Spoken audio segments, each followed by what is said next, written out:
Hey YouTube, this is Kevin Boland of Boland Small Engine, and behind the camera I have my son Justin, and of course I'm with my brother Joey today up here.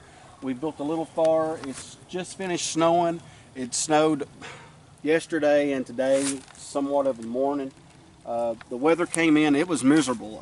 It was rain, turned to sleet, and then of course turned over to snow, and I thought it'd be a perfect opportunity to show you guys how to go out and get natural tinders, as we've done, and basically put them together and make a fire. Okay, here with the weather being as miserable as it's been, I want to start off by telling you guys that I've made a bird's nest out of natural tinder. Here it's just basically little small straw and weeds and whatnot and what have you that we found lying around. There's a little bit of cedar bark in here, guys, you'll see, and just a little bit of twigs and limbs, as you can see. Just basically anything we could find that was basically dry. And believe me, it's as I said, it was quite a task, because even what seems to be dry isn't quite dry. So I think we've gathered up enough material here that we should be able to make a pretty promising fire for you guys. So without further ado, I'm going to go ahead and step into this video and show you guys what I'm going to be using. I'm going to be using flint and steel with char cloth. I could potentially use punk wood, but to be honest, I'm a little low on it right now, so maybe once we get the fire established, I can actually make me some more punk wood. So I also want to note that while we were walking around this morning and we were finding these materials, we came across a nice little ball of chunk wood, or chunk wood, that's funny, fat wood, from a ball that was on a piece of pine. So we processed it down, and I got some nice fat wood out of that little ball, as you guys can see. And we actually had a little more, but I allowed my son to have a little bit of it so he could build the fire that you're seeing down there with the redneck on the lawnmower. So, as I say, without further ado and rambling on, I'm going to go ahead, light this bundle, apply the fat wood, and of course the sticks and twigs that we've managed to get.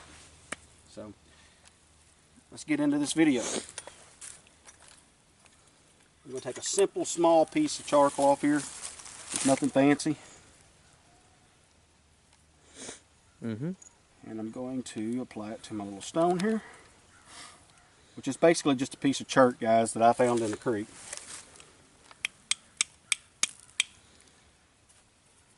As you can see, hopefully,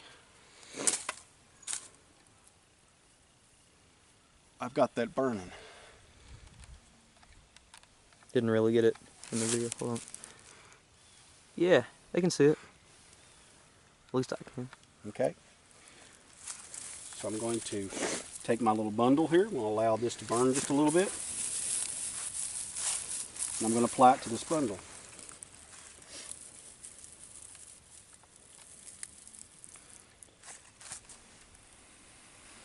And as you can see, he's blowing into the bundle because what he used, what you guys seen a while ago, was already on fire. He's just blowing in it so that he can, like, let the fire catch up in the bundle. And it works really well. So as you guys can see, this is actually on fire. I'm just turning it over on itself and applying it to the small twigs that's at the bottom here. As I said, I'm going to add the fat wood.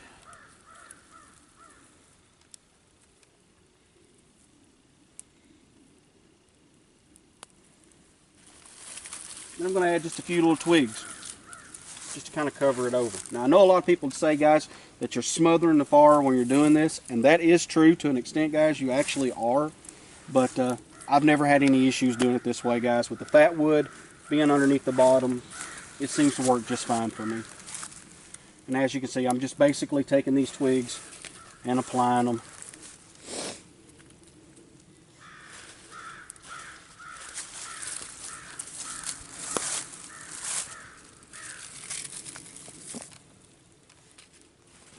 We'll give that time to catch up, and then of course I'll add the other wood here. Sorry about all the smoke on the camera, but I can't really get any better angles because, you know, can't walk all the way around it. But as you guys can see, the flames are really nice underneath there. And like I said, this is from material that is damp, wet if you will, okay? And it's still managing to burn, like as you clearly can see. Like the flame down there, it's still going. Even though my ass is still standing in smoke.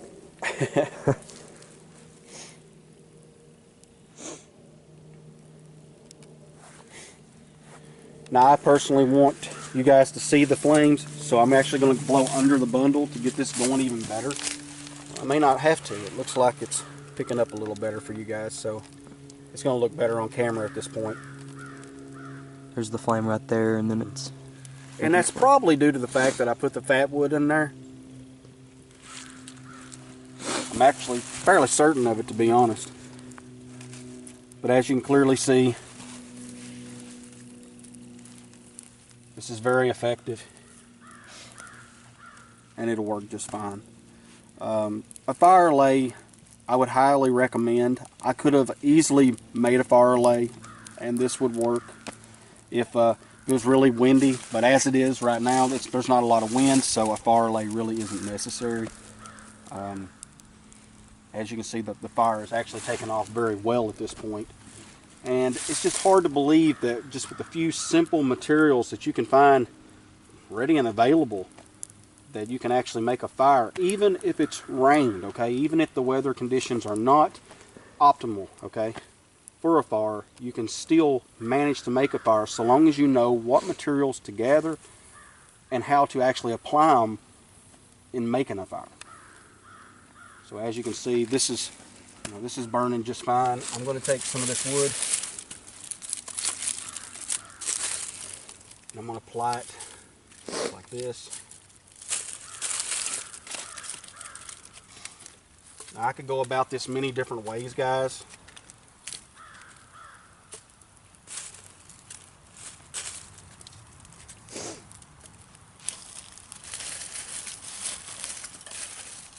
But I'm going to be honest. I'm in a hurry because the chubby guy down there on the lawnmower gets very impatient if he doesn't get his hot chocolate. So we're going to... Wouldn't blame him, man. That hot chocolate on this fire, it's fucking awesome. It is good, I have to admit. So we're just going to sit here and let this catch up. And shortly here, momentarily, I'll do a secondary video showing you guys basically how the fire basically continues to burn. I do not want to deny the fact, guys, if you look straight down, there is some processed wood that we've brought with us. Okay, this isn't because that we're trying to stage a video. This is actually because we built a secondary fire. If you look over the lawnmower here, maybe Justin can get it in the camera a little better. Let me try to. There it is. We do have some down here, and I allowed Justin to make that fire as I mentioned earlier. Yep. So we basically got a Dutch oven. We're going to cook some spaghetti too. Well, actually, I'm allowing him to cook the spaghetti today, and I'm taking the easier road and basically just fixing the hot chocolate. So we're going to go ahead and end this video at this point. As you guys can see, the fire is really taking off. You know, the wind right now is actually in our favor, so you know it doesn't take a lot of materials to make a fire, guys. And that's basically what I was trying to stress to you guys. And that you know, just because the weather isn't in the most favorable condition for you to build a fire doesn't mean you can't get a fire going. But as I said, you really want to make sure that you have the right materials to do so. The fatwood, I highly recommend it, okay? Tulip poplar, I highly recommend it as well as cedar bark, which, like I said, a little bit of cedar bark was added to this, that little tinder bundle that you saw, or bird's nest, if you will. Until next time, YouTube.